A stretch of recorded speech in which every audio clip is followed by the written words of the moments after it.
Добро вечер и добродојавте во уште едно издание на Формула на македонски. Најпрво кратко извинување од мене денеска, бидејќи волку доцна го објавувам видеото.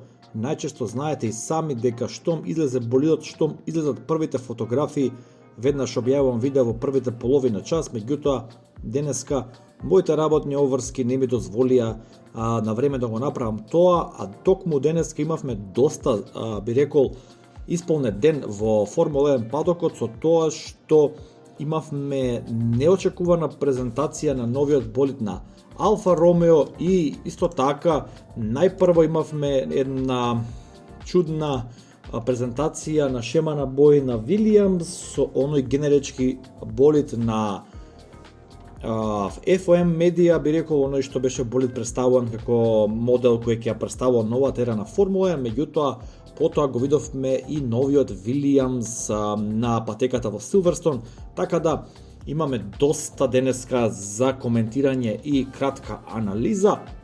Најпрво, Алфа Ромео на патеката во Фиреано утрово ни изненади со на новиот болид нивни, кој е придвижуван од погонската единица на Ферари, меѓутоа овој Алфа Ромео болид во една маскирна комбинација на бои, би рекол нешто што Red Bull го направи пред неколку сезони, за да можат оние камери и фотографии кои се наоѓаат покрај патеката да фатат што помалку детали или да се обиде да ги изигра тие, би рекол, со некоја оптичка варка, тие следбеници на овие тестирања се на се интересен модел, нешто што наговестува можеби во која линија ќе се движи Ферари, но тоа и не мора да значи, бидејќи гледаме втор болид кој е придвижуван од моторна единица на Ферари, меѓутоа со доста различна конфигурација, ако може да го земеме во предвид оној рендер кој го представи Хаас како прв од новата ера на болиди во Формула 1. Мене лично што ме радува на следната фотографија е ова што го гледате вие на влажната патека утрово. Гледате како тој спреј од дожд се дига нагоре, нешто што беше интенција на правилата. Замислете дека овој дожд е водушен тек, тоа е доста добра репрезентација и гледате дека тој оди високо нагоре, нешто што беше цел на новите правила на Формула 1, да го исфрла тој турбулентен воздух нагоре наместо наназад, за да можат болидите кои следат, кои се позади, кои бркаат позиција, да бидат поблиску до тој болид што е напред и тоа да ни донесе поблиска трка, повеќе дуели во Гран при трките, така да за мене ова лично прв печаток е доста добар знак.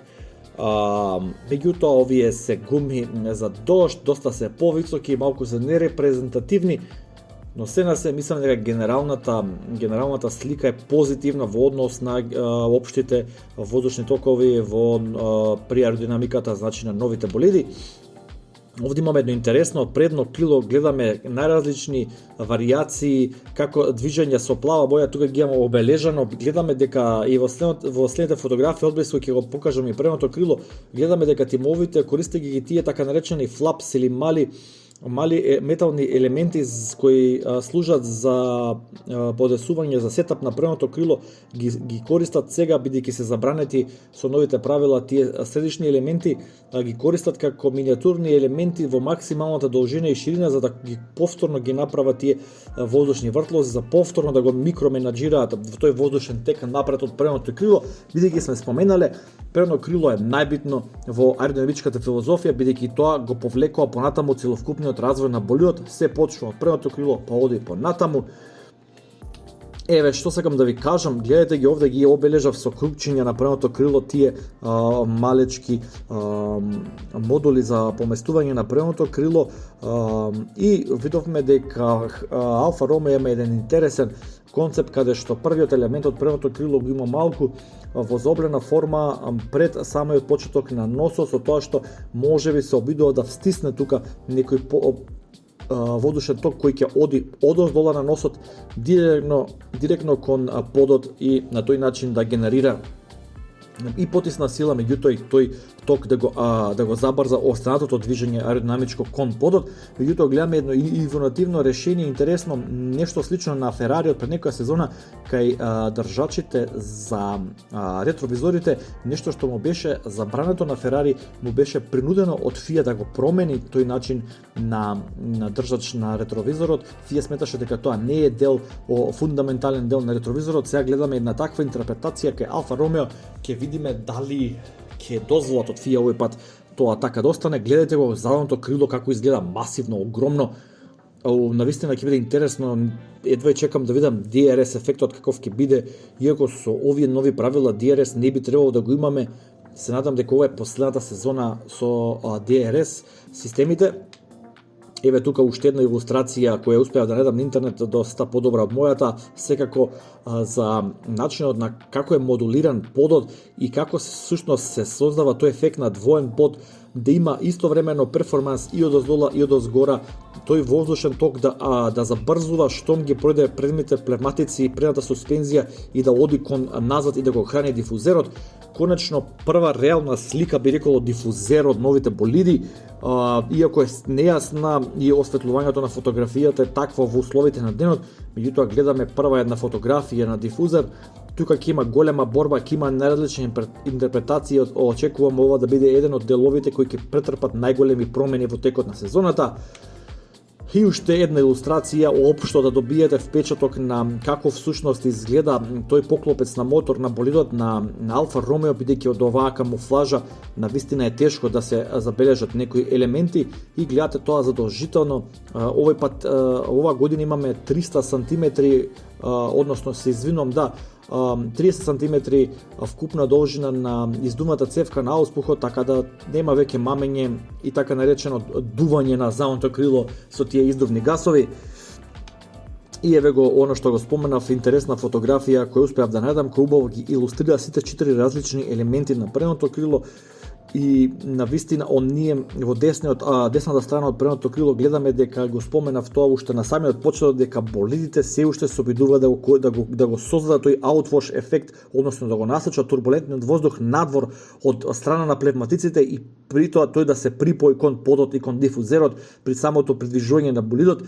Тоа требаше да биде забрането оваа сезона, тоа требаше правилата да не го дозволуваат, меѓутоа гледаме дека инженерите во Формула 1 се уште успеваат да најдат различна интерпретација и да го создадат истиот ефект, иако оваа година со многу помала можност за игра, меѓутоа на еден мој коментар на Facebook денеска реков дека сите трчаат по забранетото овошје, се извинувам, во Формула 1, така да ова е и повторно случај и тоа не носи на Вилијамс.